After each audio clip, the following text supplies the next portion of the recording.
I am listening. I wasn't born with the privilege of some of my sisters in arms. I wasn't bred for greatness. I was just the daughter of some poor innkeeper. Matter of fact, I wasn't even his. He just raised me after somebody left me there. I didn't have much going for me, but I had one thing. I wasn't afraid of anyone. If somebody was asking for a punch in the face, I never thought twice. Brought a heap of trouble on myself that way, it's true. But I sure learned how to fight. Enough for now. I'll pick that up later. Continue. So, there I was, Little Miss Brawl Magnet. If I wasn't starting the fight, I was the first one charging in to join it. Maybe it's something in the Asgard water, but it seemed like there was always a fight to be had. I guess I needed the rush, something to keep me sharp, feeling alive. I was driven without fear or frankly much sense to hold me back. Got myself a bit of a reputation, and that ended up being a problem. This notorious bully I'd humiliated held on to a grudge and tried to track me down.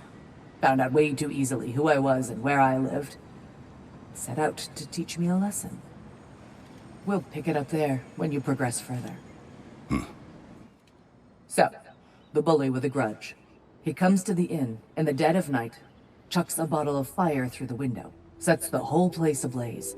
The coward thought I was inside in bed, but luckily I was just getting home. I saw the flames shoot up and surround where my father was sleeping. Well, this wasn't gonna be the day I started hesitating. I charged into the fire and dragged him out. Not unscathed exactly, either of us, but alive. And if I was too angry and fearless for my own good before, now, well, I charged right into that bastard's lair, me against his whole gang.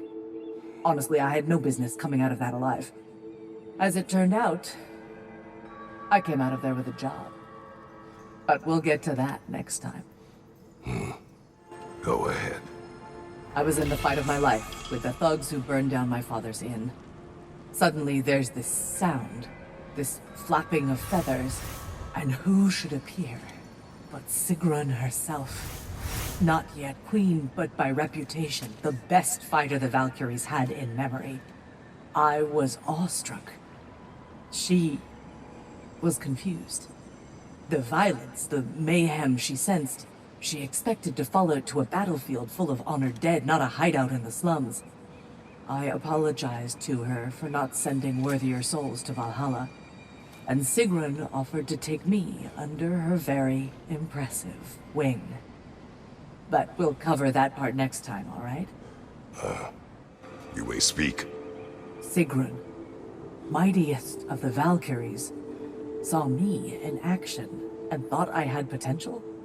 Wanted to train me in the ways of the sisterhood. But I wasn't so sure. A knack for violence is one thing, but serving a higher cause, taking on the responsibility of choosing the slain, me, Gunnr of Blackheart Alley? For once, I hesitated. I couldn't make myself believe it. But Sigrun told me to put everything out of my mind but the work. Mastering each new skill. Discovering what I was truly capable of through discipline and focus. Letting excellence be its own reward. Really opened my eyes. But we'll wrap it up next time, okay? Go ahead. Last time I was telling you how Sigrun helped me harness my anger and hone my skills. Training with her and my other future sisters, I never felt so challenged. Never felt such belonging.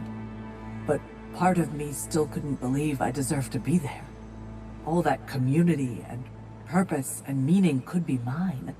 If only I could master the one enemy I was afraid to face. Yourself. Damn right. I had to stop telling myself the story of all I could never be because of where I came from. When I focused instead on my intentions and my preparation, that's when I truly mastered myself. But I'm not telling you anything you don't know. And it's not as though there weren't more trials ahead, more to overcome and master. My point is, I get why you're doing this, and I truly wish you luck. Thank you, Gunnr.